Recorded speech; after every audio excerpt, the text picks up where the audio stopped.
Remove from box and cut off packaging. Attach handled bars using tools provided. Turn the bike upside down using padding for the handlebars. Remove excess packaging. Unscrew the cap nuts on the front wheel. Ensure the washer is aligned correctly. Slot the wheel into place, align the washer and tighten the nut completely. Beast model only connect the front motor cable.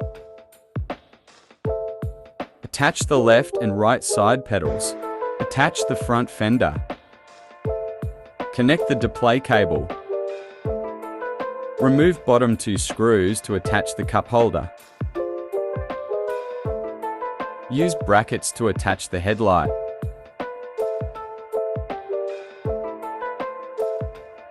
Connect headlight cable.